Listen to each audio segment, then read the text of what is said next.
Welcome to my channel মহোদয়। যাই হোক, আজকে আমরা একটা খুব গুরুত্বপূর্ণ জিনিস নিয়ে কথা বলবো। জাতীয় ঐকমত্য কমিশনের যে বিষয়গুলো নিয়ে হাবুট হবে বা না বুট হবে, মানে গণভোট হবে, যেটা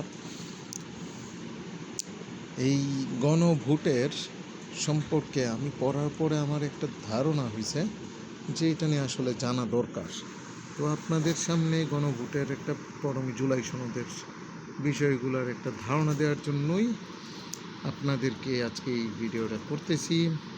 এইখানে দেখতে পাচ্ছেন জুলাই সনদ 2025-এর কোন জায়গায় ইমেল করলে কি আছে, এখানে আছে সব কিছু। এখানে আছে যে একটা পটভূমি দেওয়া আছে, তারপরে হচ্ছে এটা কেমনে হইল, কেমনে কত দূর হইলো 2024 সালের ঘটনা, তারপর গুম খুন এইটাই, তারপরে 2013 সালে ক্ষমতা আসছে, যে এরকম একটা পলিটিক্যাল বলা আছে যে কার প্রেক্ষিতে কেমনে পটভূমিতে এটা হয়েছে। যাই হোক, এই সংস্কার কমিশন মূলত গঠন হয়েছে হচ্ছে 3 অক্টোবর 2024 একটা প্রজ্ঞাপনের মাধ্যমে। এখানে 5টি সংস্কার কমিশন দেওয়া হয়েছে।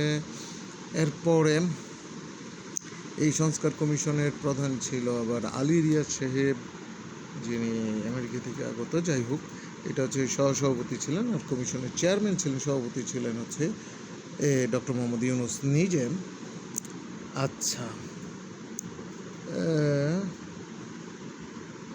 এইখানে বলা আছে, দেখতে পাচ্ছেন 12 ফেব্রুয়ারি 2025 প্রধান উপদেষ্টা ডক্টর সভাপতি, সংবিধান সংস্কার আলুরিয়া সহসভাপতি, নির্বাচন কমিশন ব্যবস্থার সংস্কার কমিশন, জনপ্রশাসন সংস্কার, সব কিছুই আছে, অনেক কিছুই সংস্কার কমিশন। আসলে 5টা নির্বাচন ব্যবস্থা সংস্কার কমিশন, জনপ্রশাসন সংস্কার কমিশন, পুলিশ সংস্কার কমিশন, দুর্নীতি দমন কমিশন সংস্কার কমিশনের এর প্রধানগণ বিচার বিভাগ সংস্করণ কমিশন একজন সদস্য করে একটি জাতীয় ঐকমত্য কমিশন গঠন করা হয়।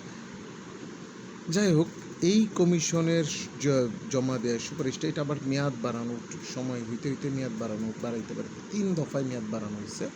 মেয়াদ বাড়ানোর পর লাস্ট 31 অক্টোবর 2024 এটা জমা দিছে। তারপরে আনুষ্ঠানিক 15 ফেব্রুয়ারি 2025 আনুষ্ঠানিকভাবে কাজ শুরু করছে, মানে এই সংস্কার কমিশনগুলো কাজ শুরু করছে।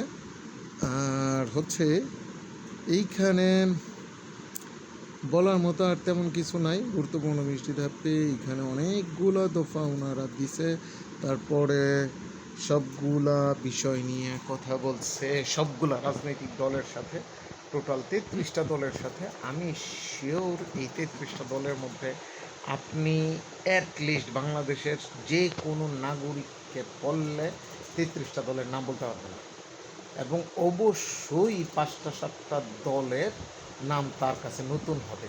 যাই হোক, এরকম যেহেতু নিবন্ধিত দল, তো তারা নিয়ে বসছে ওদেরকে।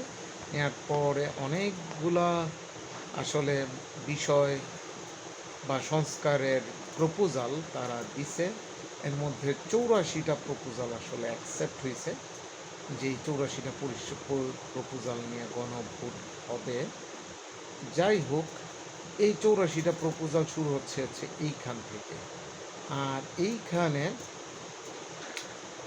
এই 33টা না 33টা, হ্যাঁ 33টা দল একমত হয়েছে। এইখানে দেখতে পাচ্ছেন প্রথম হচ্ছে জুলাই জাতীয় সনদের ভাষ্য আর রাজনৈতিক দল জোটের মতামত। ও আচ্ছা, এইখানে আবার একটা 12 দলীয় জোট আছে। আমরা জোটগুলো যদি দেখে আসি, তাহলে পরিশিষ্টর মধ্যে জোটগুলা এই দলগুলার বর্ণনা দেওয়া আছে অনেক নিচে দেখতেই পাচ্ছেন, অনেক বড়। তারপরে আমাদের সুবিধার জন্য আমরা দেখে আসব, এত বড়টাই দেখে আসব। এই যে যেই দলগুলা এখানে 12 দলীয় জোট, আমি জানি না 12 দলীয় জোট: আমজনতার দল, আমার বাংলাদেশ পার্টি, খেলাফত মজলিস, গণ অধিকার পরিষদ বিওপি, আমি জানি না আপনারা কেউ জানেন কি না এই দলের নাম। গণসংহতি আন্দোলন, আমি জানি না এই জাকের পার্টি, জাতীয় গণফ্রন্ট, এই দলের নামও আপনারা অনেকেই জানেন কি না। কিন্তু এনডিএম, জাতীয় সমমনা জোট, এই যে আরেকটা জাতীয়তাবাদী সমমনা জোট 17 নম্বরে দেখতে হচ্ছে। যাই হোক, এইরকম আমরা শুধু ফলো করব হচ্ছে কারা কারা নোট অফ ডিসেন্ট দিছে। এর মধ্যে 21 আর 22 আছে, কারণ এই দুইটা দলই আমরা ভালো করে চিনি। এই নিয়ে দেখতে পাচ্ছেন বাংলাদেশ জাতীয়তাবাদী দল বিএনপি, আর 22 হচ্ছে বাংলাদেশ জামায়াতে ইসলামী। এই দুইটা দল আছে কিনা। আর বাংলাদেশ এই 29টা এখানে ভাসানী রাষ্ট্র সংস্কার আন্দোলন। ভাই ভাই এই দলের তো নাম জানি না। যে এনসিপিটা কোথায়, আমরা এটা একটু খুঁজে বের করি। নাগরিক পার্টি, এই যে জাতীয় নাগরিক 14 নম্বর। তাহলে আমরা এটা দেখতে পাই 14, 21, 22, 14, 21, 22 ওরা কোনগুলোর মধ্যে নোট অফ ডিসেন্ট দিছে, মানে তারা এটা অস্বীকার করছে যে এইগুলো আসলে তারা মানে না। এটা কোনটার মধ্যে দিছে আমরা শুধু এটা দেখব, আর বাকিগুলো আসলে দেওয়ার মতো না। আমি মনে করতেছি এখন প্রাসঙ্গিক এই তিনটা দলই প্রাসঙ্গিক। যাই হোক, with due respect to all the political parties of Bangladesh, rest of the parties of Bangladesh. যাই হোক, প্রাসঙ্গিক বলতে গেলে এখানে আসলে সব আলোচনা করা যাবে না। সবগুলোর মধ্যে ভাষা মোটামুটি আমার ধারণা একই। তারপর নাগরিকদের পরিচয় আগে বাঙালি ছিল, এটা বাংলাদেশি করা হয়েছে। আর এখানে সংবিধান সংস্কার, এই যে এই জায়গায় দেখতে পাচ্ছি নিম্নকক্ষের 2/3 এবং উচ্চকক্ষের সংগরিষ্ঠ সমাজের সংবিধান সংস্কার করতে হলে এটা খুব ইম্পর্টেন্ট। আগে 2/3 সংবিধানের 2/3 থাকলেই হইতো। এখন উচ্চকক্ষেরও সংখ্যাগরিষ্ঠ সমর্থন। সংখ্যাগরিষ্ঠ মানে উচ্চকক্ষে এখন পর্যন্ত আমার জানা মতে যে 100টা সিটের মধ্যে অ্যাটলিস্ট 51টা সিটের অনুমোদন পাইলেই হবে। যাই হোক, এইখানে কতগুলো ধারা সংবিধান অনুচ্ছেদের কথা বলা হয়েছে। এইখানে নোট অফ ডিসেন্ট কেটা দিছে, নোট অফ ডিসেন্ট দিছে 21, বুঝতে পারছেন। বিএনপি নোট অফ ডিসেন্ট দিছে 28 দিছে, এটা আমার দরকার নাই। নোট অফ ডিসেন্ট 21 দিছে এটা। আচ্ছা, সংবিধান বিরক্তি স্থগিতকরণ ইত্যাদি অপরাধ এইখানে 20, 8, 9, 20 এটা আমার দরকার নাই। সংবিধান বিষয়ক অপরাধ সীমাবদ্ধতা, তারপরে ক্রান্তিকালীন অস্থায়ী বিধানাবলী, এটা এইখানে কারা কারা দিছে 20, 21, এটার দরকার নেই। পঞ্চম ও ষষ্ঠ তফসিল সংবিধান রাখা হবে না, সংশোধন করা হবে 150-এর। জরুরি অবস্থা ঘোষণা, অভ্যন্তরীণ কলযুগের কারণে শব্দযুগ পরিবর্তে রাষ্ট্রীয় স্বাধীনতা সর্বমত, মানে এইগুলার ক্ষেত্রে এগুলো ভাষাগত কিছু প্রবলেম, মহামারী, দুর্যোগ, অভ্যন্তরীণ গুলিযুগের শব্দটা বাদ দিয়েছে। এখানে 27 নোট অফ ডিসেন্ট দিছে। যাই হোক, রাইট অফ লাইফ এগুলোর মধ্যে বাদ দেওয়া যাবে না। মূলনীতি সমূহ, সংবিধান রাষ্ট্রপতির মূলনীতি, এটা একটা গুরুত্বপূর্ণ মূলনীতি অংশে সাম্য, মানবিক মর্যাদা, সামাজিক ন্যায় বিচার, ধর্মীয় স্বাধীনতা ও সম্প্রীতি উল্লেখ থাকবে। আচ্ছা, এইখানে নোট অফ ডিসেন্ট দিচ্ছে অনেকগুলা দল, কিন্তু আমরা যাদেরকে খুঁজতেছি ওরা কি দিছে কেউ না দেন। 4 মূলনীতি পরিবর্তন রেখে যুক্ত করার বিষয়ে একমত। যুগ্ম রাজনীতি জোর তাদের উল্লেখ করে যদি জনগণের ম্যান্ডেট লাভ করে তাহলে তারা সীমা ব্যবস্থা গ্রহণ করতে পারবে। মানে হচ্ছে এখানে আমরা যাদেরকে খুঁজতেছি 21, 22, 14 নাই, মানে হচ্ছে আগের যে ছিল গণতন্ত্র, সমাজতন্ত্র, ধর্মনিরপেক্ষতা, এইগুলোর পরিবর্তে এইগুলো আসছে সাম্য, মানবিক মর্যাদা, সামাজিক ন্যায় বিচার, ধর্মীয় স্বাধীনতা ও সম্প্রীতি উল্লেখ থাকবে। ভাই, সকল সম্প্রদায়ের সহাবস্থান, মর্যাদা, বহুভাষা বেশি, এইটা যে আগে কেন ছিল না, এটা একটা কথা। এখানে এটার ক্ষেত্রেও নোট অফ ডিসেন্ট কেউ, তারপরে এর মধ্যে নোট অফ ডিসেন্ট যাই হোক দিতে পারেন। এইখানে মৌলিক অধিকার সমূহ তালিকা সমূহ প্রসারণ, মৌলিক অধিকার বা খাদ্য, বস্ত্র, বাসস্থানের পাশাপাশি নাগরিকের মৌলিক অধিকার বিস্তারিত প্রস্তাব জাতীয় পরিচিত এদের বিষয়টি গুরুত্বপূর্ণ ভবিষ্যৎ জনপ্রতিনিধিরা আইনি বিধান পরিবর্তন আনতে পারেন, মানে মৌলিক অধিকার আসলে একটু সম্প্রসারণ করে দেবে। যাই হোক, রাষ্ট্রপতি নির্বাচন পদ্ধতি, এইবার আসে রাষ্ট্রপতি। বাংলাদেশে একজন রাষ্ট্রপতি থাকবেন যিনি আইন অনুযায়ী আইনসভার উভয় কক্ষের নিম্নকক্ষ, উচ্চকক্ষ সদস্য গোপন ভোটে, আগে গোপন ভোট ছিল না, আগে সরাসরি আসলে সিলেক্ট করে দিলে আর সবাই হাঁ বলে দিলেই হয়ে যেত, হাত তুললেই হয়ে যেত। তো এখানে এখন গোপন ভোটে 2 ক্ষেত্রেই নির্বাচিত হবেন। রাষ্ট্রপতির ক্ষমতা দায়িত্ব এখানে জাতীয় মানবাধিকার কমিশনের চেয়ারম্যান সদস্য নিম্নলিখিত পদে নিয়োগ প্রদান করতে পারে। তথ্য কমিশনের সংযোজন, তথ্য কমিশন।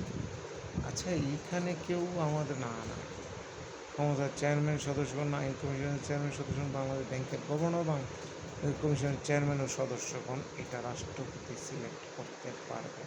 তার মানে এই জায়গায় রাষ্ট্রপতির ক্ষমতা আসলে আরেকটু বাড়ানো হয়েছে, ভার্সানের কথা বলে একটু বাড়ানো হয়েছে। এখানে কেউ নোট অফ ডিসেন্ট দিয়েছে 21 আছে এখানে, তার মানে বিএনপি আছে 14 আছে, না নাই 21 আছে এখানে। যাই হোক, এরপর রাষ্ট্রপতির অভিশংসন করলে রাষ্ট্রপতি অভিশংসন প্রস্তাবটি 2/3 পাশ করা পার্থক্য শূন্যের মধ্যে 2/3 সমর্থ অভিশংসন প্রক্রিয়া সম্পন্ন করা হবে। তার মানে এখন নিম্নকক্ষর 2/3 দিয়েই অভিশংসন করা যাবে না, উচ্চ কক্ষেরও 2/3 লাগবে। তার মানে এত সহজে আসলে একজন রাষ্ট্রপতিকে বের করে দেওয়া যাবে না। আচ্ছা, এইখানে নোট অফ ডিসেন্ট দিছে আমাদের জানা মতে না, আমরা যাদের করতেছি সংগ্রহত এরূপযুক্ত করা যে আদালতে যে কোনো দণ্ডমূল স্থগিত হ্রাস করার ক্ষমতা এবং আইনে মানদণ্ড আইন ক্ষমতা প্রয়োগ করে এরূপ কোনো আবেদন এইটা একটা খুব ভালো জিনিস হচ্ছে। রাষ্ট্রপতি তার একক কলমের খোঁচায় আগে যেরকম ক্ষমা প্রদর্শন বা দণ্ড মওকুফ স্থগিত হ্রাস করার ক্ষমতা থাকতো, এখন পাশাপাশি ক্ষতিগ্রস্ত পরিবার, মামলার বাদী ক্ষতিগ্রস্ত পরিবারের সম্মতি গ্রহণ করতে হবে। এটা একটা দেয়া। প্রধানমন্ত্রী পদের মেয়াদ 10 বছর, এটা আপনারা জানেন। মেয়াদ 5 বছর, সর্বোচ্চ 2 বার হতে পারবে, 10 বছর থাকতে, এর বেশি থাকতে পারবে না। এখানে কেউ নোট অফ ডিসেন্ট দেয় নাই। একাধিক পদে থাকার বিধান সংবিধানে যুক্ত হবে প্রধানমন্ত্রী আসীন ব্যক্তি একই সঙ্গে তৈরি। তার মানে এইটাও একটা গুরুত্বপূর্ণ জিনিস, আপনারা জানেন। এটা নিয়ে সবচেয়ে বেশি লেখালেখি হয় এই হা ভোটের ক্ষেত্রে, যে প্রধানমন্ত্রী পদে থাকলে দলীয় প্রধান থাকতে পারবেন না। এইখানে নোট অফ ডিসেন্ট দিছে আমাদের 21 বিএনপি দিছে, বিএনপি দিছে জোর তাদের জিনিসটা উল্লেখযোগ্য। যাই হোক, এরপরে তত্ত্বাবধায়ক সরকার ব্যবস্থা সংবিধান সংশোধন শুরু। ভাই রে ভাই, তত্ত্বাবধায়ক সরকার নিয়ে এতগুলা আবার এই 16 নম্বর বিষয়ের মধ্যে 1, 2, 3 20 দিন পূর্বে আইনসভা, প্রধানমন্ত্রী বিরোধী দলীয় নেত্রী, স্পিকার, ও রে 4, 5, 6, 7 খুবই গুরুত্বপূর্ণ জিনিস। এই জন্য এতবার 5 জনের নামের তালিকা সরকারি দল যে কোনো একজনকে বেছে নেবে। দ্বিতীয় বৃহত্তম বিরোধী দলের প্রস্তাবিত মোট 2 জনের নামের তালিকাতে, মানে কীভাবে করবে সব বেছে প্রধান একজন মানে এইভাবে নয়। ও রে, তত্ত্বাবধায়ক সরকার নিয়ে বিশাল 11, 12, 13, 14 মেয়াদ কোনো কারণে সংসদ এবং পরবর্তী 24 ঘন্টার মধ্যে যাতে সংসদ ব্যবস্থান বিভক্ত সংসদের এক ধরনের ও ঘট। এই তত্ত্বাবধায়ক সরকার নিয়ে অনেক আলোচনা। 20-21 সংবিধানে 58(2) এর বিধান উল্লেখিত ব্যবস্থা আইনসভা গঠন এইরূপ যুক্ত করা হবে যে বাংলাদেশের একটি দ্বিকক্ষ বিশিষ্ট আইনসভা। এইটা আর একটা জিনিস, এটা আপনারা জানেন আশা করি, যে এটা সবচেয়ে বেশি আলোচিত। এটা হচ্ছে সংবিধানে যুক্ত করা হবে যে দ্বিকক্ষ বিশিষ্ট একটা নিম্নকক্ষ, যেটি জাতীয় সঙ্গে উচ্চকক্ষ সিনেট নাম দেওয়া হবে। আপনারা দেখতে পাচ্ছেন এইখানে কে দিচ্ছে না, বিএনপি, আওয়ামী লীগ না, বিএনপি আর জামাত কেউ দেয় না। এখানে 21-14 নাই, এইখানে এটা দেয় না। উচ্চকক্ষ সিনেট সমন্বয় হবে। আচ্ছা, উপকক্ষ কি আর মানে হচ্ছে উচ্চকক্ষের 100 জন থাকবে নির্বাচিত সদস্য, নিম্নকক্ষের সংখ্যানুপাতিক নির্বাচনে প্রাপ্ত ভোটের সংখ্যাতে প্রপোর্শনাল ক্রিয়া পদ্ধতিতে উচ্চকক্ষ হবে।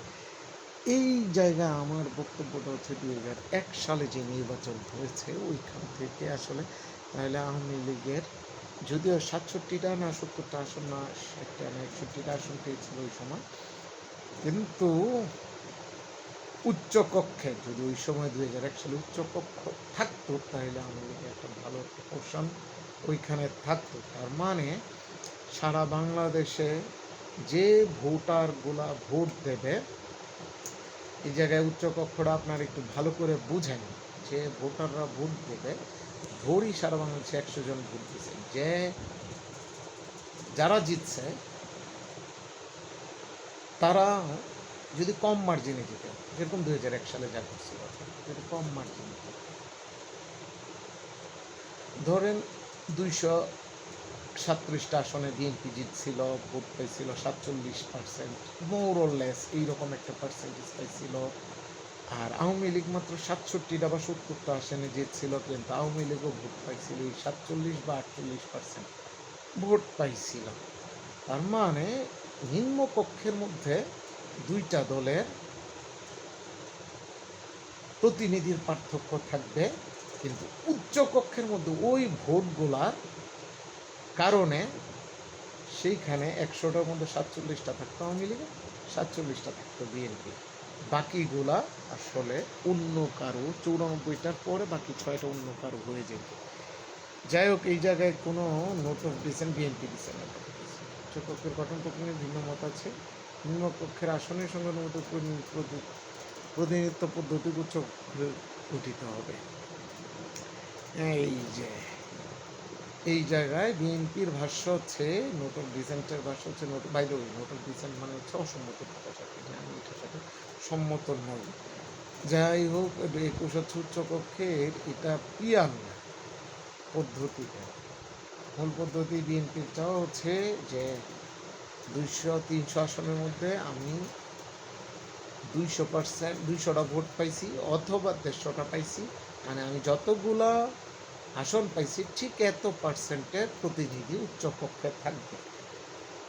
আচ্ছা, যাই হোক, আর কেউ এখানে নোট অফ ডিসেন্ট আমার বলার মতো তেমন কেন। উচ্চকক্ষ মেয়াদ হবে শপথ গ্রহণ তাকে 5 বছর, একই মেয়াদ, আর আসলে তেমন কিছু নাই। রাজনৈতিক দল নিম্নকক্ষে নির্বাচন চূড়ান্ত প্রার্থী প্রকাশের সময় একই সঙ্গে উচ্চকক্ষের প্রার্থী তালিকা প্রকাশ করবে। তালিকায় কমপক্ষে 10% নারী, উচ্চকক্ষে আবার 10% নারী থাকতে হবে, প্রার্থী থাকতে হবে। নিম্নকক্ষে সাধারণ নির্বাচন চূড়ান্ত প্রার্থী তালিকা প্রকাশের সময় এটা তো এইবার নির্বাচনে এখন দেখলাম না, এই জায়গায় কি আবার বিএনপি নোট অফ ডিসেন্ট তালিকা প্রকাশ করবে। মানে এইবার তো এখনো প্রার্থী তালিকা প্রকাশ করে নাই, নির্বাচনে আগে প্রকাশ করার দরকার ছিল। নির্বাচন তালিকার সাথে কিন্তু এখনো করে নাই। উচ্চকক্ষের দায়িত্ব ভূমিকা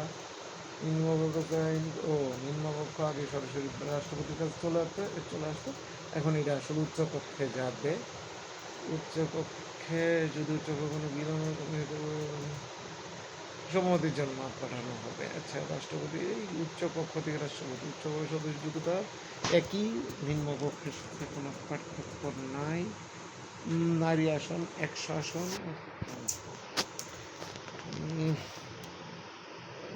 100 আসন উন্নীত করা হবে জাতীয় সংসদে।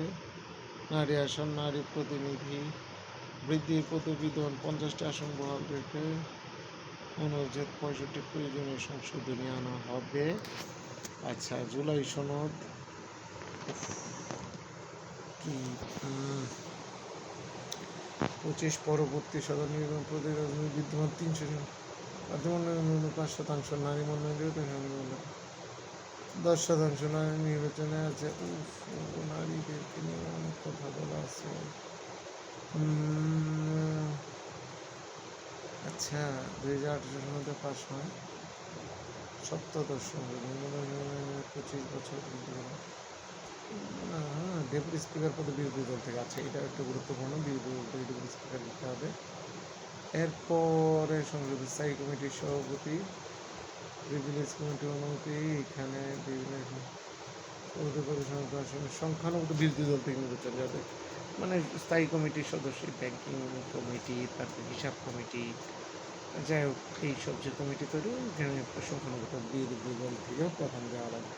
বিরুদ্ধে ভোটদান, দলের বিরুদ্ধে ভোটদান, সংবিধান বিধান পরিবর্তন করে যুক্ত করা হচ্ছে জাতীয় সদস্য অর্থ বিল আস্থা ভোট প্রদানের ক্ষেত্রে নিজ দলের প্রতি অনুগত থাকবেন। মানে অর্থ বিলের ক্ষেত্রে এবং আস্থা ভোটের ক্ষেত্রে নিচতলে ভোটের মতো অন্য যে কোনো বিষয়ে তারা বাক স্বাধীনতা ভোট দিতে বা স্বাধীনভাবে ভোট দিতে পারবেন। মানে হচ্ছে অনুচ্ছেদ সংবিধানে অনুচ্ছেদ 70-এ ছিল এটা, যে সংসদের সংবিধানে জাতীয় সংসদে কোনো দল যদি কোনো একটা বিল উত্থাপন করে, এইটার যদি কোনো সংসদ সদস্য তার দলের ওই দলের কোনো সংসদ সদস্য এটার বিরোধিতা করে, তাহলে তার সংসদ সদস্যতা বাতিল বা বিরোধিতা করা যাবে না, বাতিল বলে গণ্য হবে। কিন্তু এইখানে সেই ভোটটা দিতে হবে, শুধু 2টা ভোট ছাড়া, অর্থ বিল আস্থা ভোট। এইখানে কেউ নোট অফ দিছে একমত না, এইখানে কেউ দেয় না। একটি রাজনৈতিক নোট অফ দিছে, এটা কোনো রাজনৈতিক দল শ্রমিক 21 যেটা তার নির্বাচনী ইশতেহার উল্লেখ যোজনা সংবিধান সংশোধন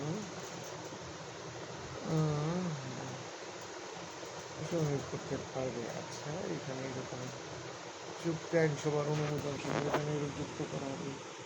অর্থ বাইরে প্রতি জনসময় 10 বছর পরে সীমানা পুনরাবৃত্তি নির্ধারণ, আপিল বিভাগ প্রধান বিচারপতি নিয়োগ, আপিল বিভাগ থেকে বিচারপতি নিয়োগ দিতে হবে। এইখানে কেউ নোট অফ ডিসেন্ট দেয় নাই। আপিল জ্যেষ্ঠতম প্রধান বিচারপতি নিয়োগ, আপিল বিভাগ জ্যেষ্ঠতম বিচারপতি প্রধান রাষ্ট্রপতি প্রধান বিচারপতি নির্ধারণ করেন। তদন্ত প্রক্রিয়া চলমান থাকলে তবে প্রধান বিচারপতি নিয়োগের জন্য বিবেচনা করা যাবে না। যাই হোক, এইখানে আবার নোট অফ ডিসেন্ট দিচ্ছে 21। ও আপিল বিভাগের বিচারক সংখ্যা বিধানে ভাই মাত্র 30-এ আসছে। জুডিশিয়ারি অ্যাপয়েন্টমেন্ট অ্যাক্ট, সুপ্রিম প্রধান সাধারণ বিচারিক কমিশন গঠন করা হবে। বিচারণী কমিশন সংক্রান্ত সংবিধান করা হবে। এইখানে বিচার বিভাগের স্বাধীনতায় বিরোধযুক্ত করা হবে, বিচার বিভাগকে কোনো স্বাধীন প্রদান করা হবে। যাই হোক, এটা বিকেন্দ্রীকরণ, বিচার পদের মেয়াদ বৃদ্ধি করা, বিচারকদের চাকরির নিয়ন্ত্রণ,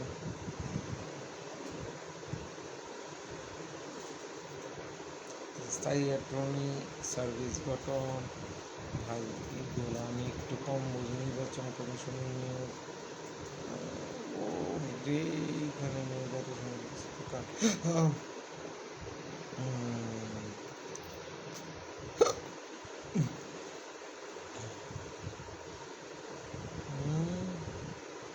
ন্যায়পাল নিয়োগ, ন্যায়পাল নিয়োগ জাতীয় স্পিকার, যিনি বাছাই কমিটি অতিরিক্ত স্পিকার।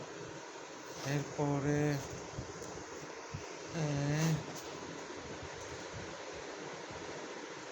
আচ্ছা, এই নোট অফ ডিসেন্ট দিছে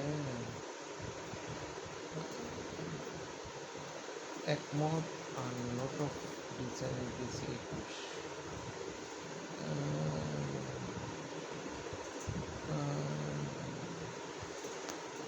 আচ্ছা, এইখানে অনেক সরকারি কমিশন কর্মবিধান 3টি সরকারি কর্মবিধান প্রতিষ্ঠা করা হবে। কত কমিশন? আচ্ছা, এই যে এইখানে কর্মবিধান একটা ছিল, এটা 3টা করা হবে। এইখানে আবার নোট অফ ডিসেন্ট দিচ্ছে, এইখানে দিচ্ছে এইখানে জাতীয় সংসদ স্পিকার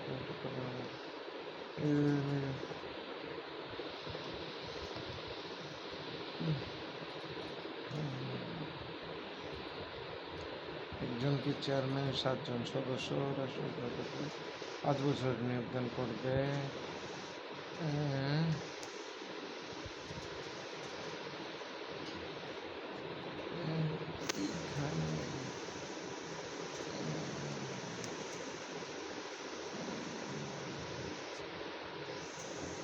কমিশন নিয়োগ,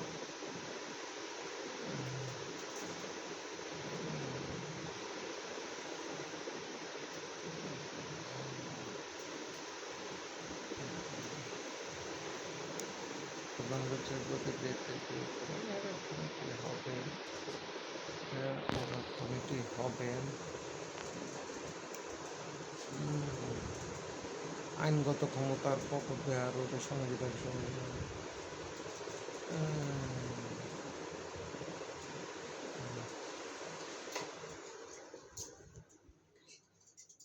স্থানীয় সরকার প্রতিষ্ঠান সমূহের নির্বাচন, স্থানীয় সরকার প্রতিষ্ঠানের আর্থিক ব্যবস্থাপনা, সরকারি কর্মরত কর্মচারী স্থানীয় সরকার প্রতিষ্ঠানের অধীনে ন্যস্ত করা, এই বিষয়গুলো আসলে আমি বুঝি না।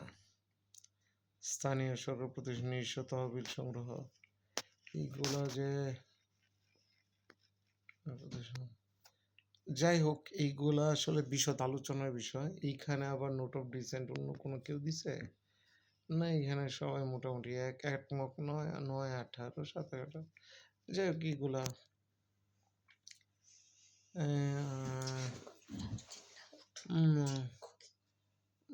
নির্বাচনী এলাকার সীমানা নির্ধারণ, সাবেক বিচারপতিদের জন্য পালনীয় আচরণবিধি, সচিবালয় প্রতিষ্ঠা, স্বতন্ত্র ফৌজদার তদন্ত সার্ভিস গঠন, বিচার বিভাগে জনবল বৃদ্ধি যাতে আইনগত সহায়তা প্রদান সংস্থার বিচার ও সহায়ক কর্মচারী আদালত ব্যবস্থাপনা সংস্কার, আইন রোধকরণ, আইনজীবীদের আচরণবিধি, আইনজীবী বার কাউন্সিল নির্বাচন, বিচারকদের ধর্মীয় তথ্য অধিকার আইন, রাইট টু ইনফরমেশন অ্যাক্ট 2009 সংশোধন করা হবে পর্যালোচনা করে, অফিসিয়াল সিক্রেটস অ্যাক্ট এর সংশোধন, অফিসিয়াল সিক্রেট 1923 পর্যন্ত সংশোধন করা হবে, ভোট জালিয়াতির সাথে জড়িত কর্মকর্তাদের বিরুদ্ধে অভিযোগ তদন্ত আইন স্বাধীন কমিশন,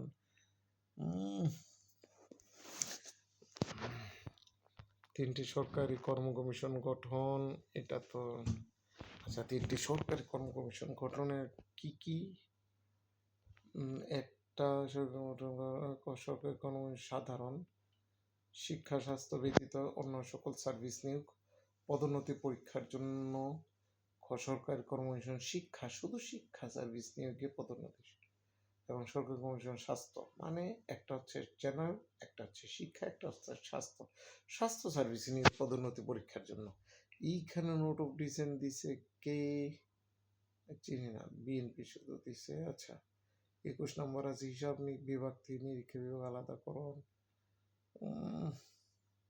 কুমিল্লা ও ফরিদপুর নয়, 2টা প্রশাসনিক বিভাগ করা, গুড। এটা ওদের দাবি, কুমিল্লার দাবি, ফরিদপুরের দাবি, এটা বিভাগ করবে।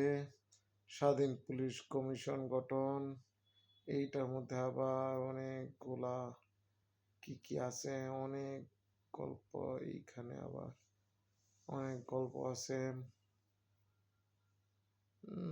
10 বছর কাজে বছর,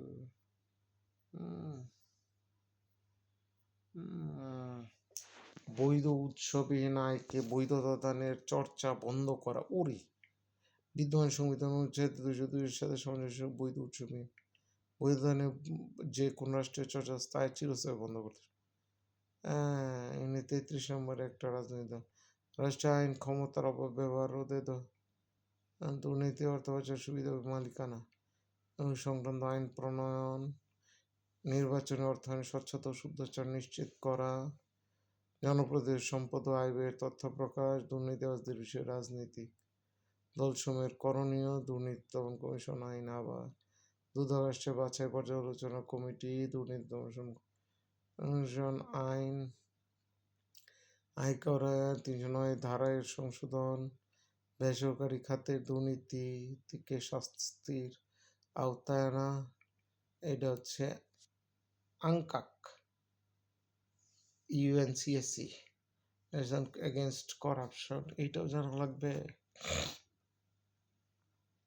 কমন রিপোর্টিং স্ট্যান্ডার্ডস, দুর্নীতি বিরোধী কৌশলপত্র, পরিষেবা খাতের কার্যক্রম ও তথ্য অটোমেশন, এটা মনে হয় এইটা সবাই চাইতে পারে। ওপেন গভর্নমেন্ট পার্টনারশিপ, রাষ্ট্রীয়ভাবে ওপেন গভর্নমেন্ট পার্টনারশিপ, আল্লাহ জানে এইখানে আবার কারা কারা নোট অফ ডিসেন্ট দিছে। এই হচ্ছে জুলাই সনদ 84টা।